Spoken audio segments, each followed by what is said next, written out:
tip two of them and.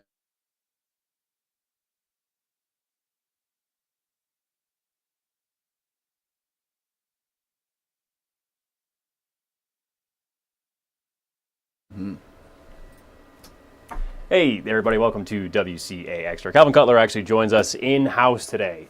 Made the trip down from Montpelier, so usually have you on Zoom, so it's nice to have you here in person. Absolutely. Thanks so much for having me in person. This is it's exciting. It's a lot of fun. Yeah, I didn't get a timeout today either. So that being said, let's talk about these general election ballots. Election day, a little over a month and a half away now. A lot of people gearing up to cast their votes, and mail-in ballots started this week. So first things first, for those who don't know, mail-in ballots in Vermont, is this necessarily a new thing? Not particularly. This Yes. is the third general election that we've, of course, had these mail-out ballots. 2020, in the pandemic, that was the first year. In 2022, they kept that going. And now here we are in our third general election in 2024.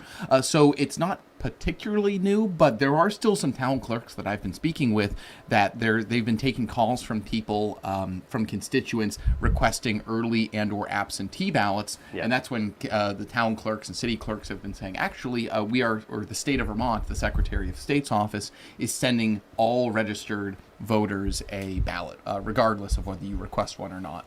Absolutely. And, people move around. I mean, I'm relatively new to the state, or you get to a new apartment or a new house, right? And those ballots go out. Your name's not on that ballot. What am I doing with it? Yeah, and this was something actually that was a concern in recent years. Yeah. And there really is no way that's a function of the voter rolls. Essentially, your town clerk or city clerk keeps records of where people live, and that data is cross-referenced from registering to vote or your driver's license or employment, just a number of data points that the state or your town keeps on you. And so, especially in some towns like with students, think Burlington or think, fill in the blank, anywhere else. In recent years, sometimes there's turnover in student housing, and the past couple of elections, we saw general election ballots being delivered, sometimes 2, 3, maybe over a dozen, depending on where you are. And that was a real big concern for some. And we most likely will see that again this time around, removing somebody from the voter rolls or purging the voter rolls, as it's called.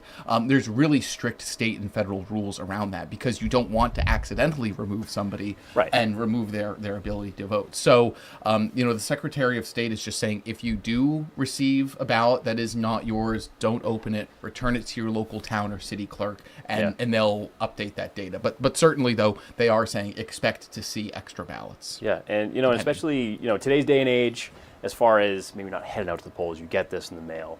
Is that increasing voter turnout, or people are very apt to try this and put it in? Is that the case? Almost certainly. I mean, when you look at voter turnout, talking with the Secretary of State, there's a number of things that drive it, right? Is it a presidential election year? Are there contested questions on the ballot? Are there a lot of contested races? And by and large, as we kind of reported during the primaries, it's a relatively sleepy year in terms of at least state politics. There is some action down ballot. But generally, though, having a ballot delivered straight to your home really does boost turnout, not just here in Vermont, but we've seen that nationally in other states that have done this. So it really does. In fact, I think 2020, that was the high watermark in terms of voter turnout.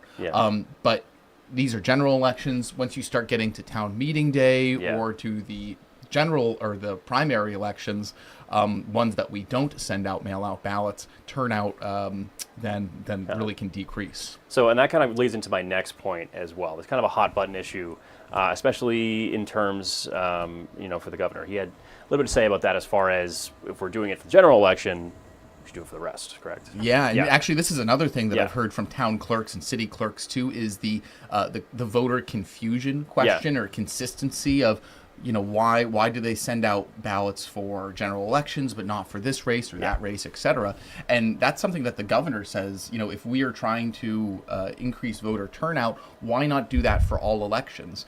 And doing it for the general election, it's one ballot delivered to everybody, seems straightforward, even though it's actually very complex, and there's all sorts of districts that people have to vote in, and there's 300 different ballot types that they have to print depending on who's in your district. So that can be kind of challenging. But, when you have town meeting day or you have the primary election, just for the primary, for instance, you pick one of 3 ballots because there's 3 major party candidates. So you're now pulling or printing 3 times as many ballots and sending out 3 times as many ballots. So from a cost perspective, you're tripling the cost just for the primary. And then if you mix in mail-out ballots for town meeting day, which we know actually in recent years, there is this slow-burning conversation about voter turnout in town meeting day elections or people showing up to town meeting day. The turnout really has been abysmal.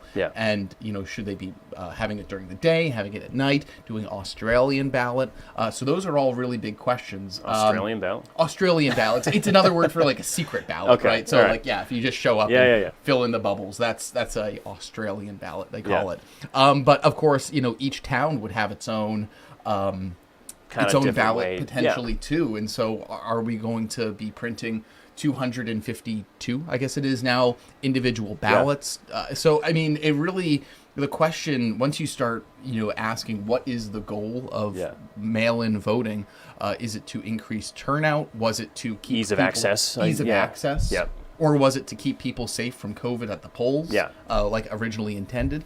It can be a really interesting discussion when you start talking about what's the goal, what's the intention, and what's the best use of state resources, time, money, but also making sure that every voter can have their voice heard. No, absolutely. So this is boiled down to brass tacks here. I have my ballot in my hand. It's all filled out. Where am I going? What am I doing? Well, first you'll take your ballot all filled out. There's in the envelope there'll be an envelope you're going to put your ballot into, and it's the signature envelope. You want to sign that. You can take this ballot, you can put it into a local drop box at your town clerk's office. You can hand deliver it to your clerk. You can also put it into your mailbox to send it to your town clerk, or you can drop it off at your local post office. Leading up to about a week and a half before town meeting day, or before the general election. But there will be a certain point, though, about a week and a half, where it'll be too late to send it in because the mail might not be able to keep up. And so then you can either bring it to your town clerk in person or bring it to the polls. And that's when you can put it into the tabulator. But it's worth noting, too, that if you've already cast your ballot and you show up to the polls on election day, they will know, hey, right at the bat, John McMahon has already voted. So that's one of the checks for potential voter fraud there. Absolutely, And I think that might be, for some people have voted for a long time. That might be a little repetitive, but especially for a lot of young people, students here, stuff like that, who are voting for the first time, very, very important things to know as far as voting. And if you're voting in a new state, of course, that's a good point of contention. Of course, your ballot won't look like this, but Calvin, thanks for hopping on again. We'll show this in a second. It might be a little repetitive, but I think it's all good stuff to keep in mind as people head out to the polls in about a month and a half, and or start filling out these general election ballots. But Calvin Cutler, thanks for coming by. We'll pop this up in just a sec. Thank you very much, John. Appreciate it. Oh, hey. The way to curb coronavirus at the polls in 2020 has created what some now call election season, with ballots in hand 45 days before Election Day.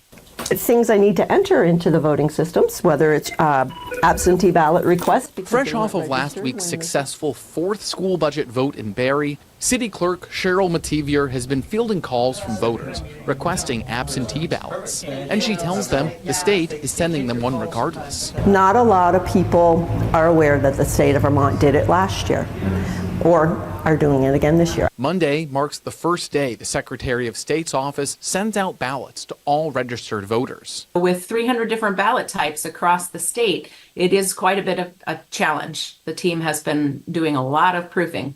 In years past, some voters received multiple ballots for people who no longer live there, as they've remained on the voter checklist. Top election officials say if you receive a ballot that's not yours, return it to your town clerk. It's really helpful to be able to have those ballots handed back to the clerk so that they can make sure they update that voter's mailing information.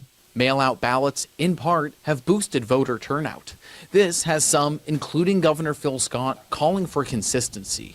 He says mail-out ballots should be applied to all elections, including the primaries, which this year had a 15% voter turnout rate. I think we have to do whatever we can to increase participation, and I believe that mail-in ballots are important in doing so. Back in Barrie, Mativier says although voters are becoming more comfortable with vote by mail, some still vote in person for peace of mind. They just like to see that their ballot is being run through the tabulator, just for their self-insurance. Your town clerk has to have your ballot in hand by 7 p.m. on November 5th.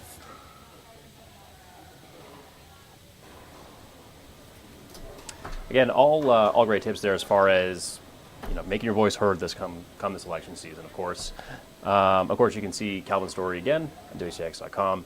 Love having him here in the building today. But now Peter's here. Yep. Peter conveniently liked to tell me yesterday at around 8:30 that he was not going to be on WCA Extra. To my defense, I think I told you at like 3:30 in the morning yesterday. Rich. So yeah, conveniently when I don't remember. But yes, we're happy to have you back, Peter. And out at Linden, talk really quickly before we jump in here. You were speaking at your alma mater. Yeah, I went back to my alma mater, VTSU Linden. Was able to speak with a few meteorology students out there. Yeah. Spoke to a class of freshmen and seniors actually, and then did the noon broadcast right from their weather deck. Yep. Did you inspire the youth? Are they going to join the ranks here or what? I don't know. Certainly hope so. But yeah. Definitely a great time. That's definitely a great thing to especially come back to your own stomping ground. So yeah, and it was great to be back in the kingdom. Actually, the foliage starting to pop a little bit out in that direction. So yeah, it was pretty nice to be back. You're on. I think I texted you right before. You were on their weather deck, their observation deck. Yep. Sorry, VTSU Linden. I don't know what it's called, but yeah, that's great. It was a great live shot. So it was really cool. That's definitely a really great site. I remember, obviously I was there for 5 years, and just being able to look out at Burke Mountain every day. Beautiful. Just a great view. Yeah, no, it's definitely beautiful up there. Yeah. As far as this week goes, we're 3 days into fall. 3 days into fall. Yep, I think that checks out. Yeah. Yep. So what's the forecast looking like? The forecast looking really nice today. Today's actually going to be a pretty pleasant day out there. Take a live look outside across the area right now. Burlington, Newport, Rutland, Linden, basically all showing a mixture of sunshine and clouds out there. A bit more sunshine than what we saw here through the course of the day yesterday. Temperatures climbing through the 50s, back towards the 60s right now, and they'll head back towards the mid to upper 60s and lower 70s here as we head towards this afternoon. The view on satellite radar just showing a few clouds kind of mixing in here and there, and that's basically going to be the trend here as we head through the course of the day today. A good amount of sunshine, but just a few clouds kind of mixing in here and there through the course of the day today. Did quickly want to show you the stats so far for September. Really wanted to hone in on that precipitation point though. Take a look at that. Just about 9/10 of an inch of rain so far for the month of September. Where does that leave us? Well, about 2 inches where we should be thus far in the month, but it does look like we're going to start to make up a little bit of that deficit here as we head through not the day today, but more Wednesday and Thursday. Speaking of today, though, first you can see as we head through the rest of the day today, generally a mixture of sunshine and clouds out there, definitely looking to be a pretty nice, pleasant day weather-wise. We head into the day tomorrow. Notice by about 24 hours from now, starting to see a few rain showers across New York's North Country. Those gradually expanding eastward, beginning to enter Vermont as we head into the early afternoon hours for your day on Wednesday. I do think there's probably a little bit of a lull in the action as we head towards Wednesday evening into the first part of Wednesday night. But take a look at what happens here as we head into the day on Thursday, especially that Thursday morning commute time. Starting to see some moderate to even heavier rain showers at times indicated in that yellow and orange color. That will continue here through the early afternoon hours on Thursday. Then by about Thursday evening, we're starting to see the last of the rain begin to make its departure. What will that do? Well, it will set us up for a pretty nice weekend weather-wise. More on that in just a second.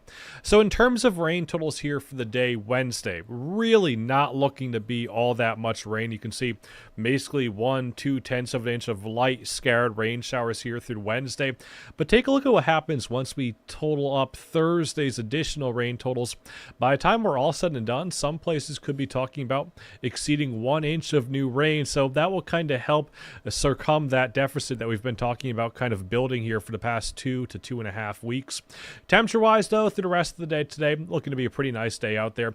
Mid to upper 60s, lower 70s, sunshine, a few clouds overhead. Tonight, overnight lows, they'll fall back into the 40s and 50s. Those clouds back on the increase here as we head towards the night tonight. Those increasing clouds giving way to those showers here as we head into your day tomorrow. Take a look at those temperatures tomorrow. Looking to be a rather cool and chilly day out there. Most of us will talk temperatures generally in the mid to upper 50s and lower 60s here as we head towards tomorrow afternoon. I think we're a bit warmer as we head into the day on Thursday. Friday, we start to dry things out once again. Then take a look at that weekend forecast. The first full weekend of fall since fall began officially on Sunday at 8:43 in the morning. Saturday and Sunday, all looking pretty nice. A good amount of sunshine.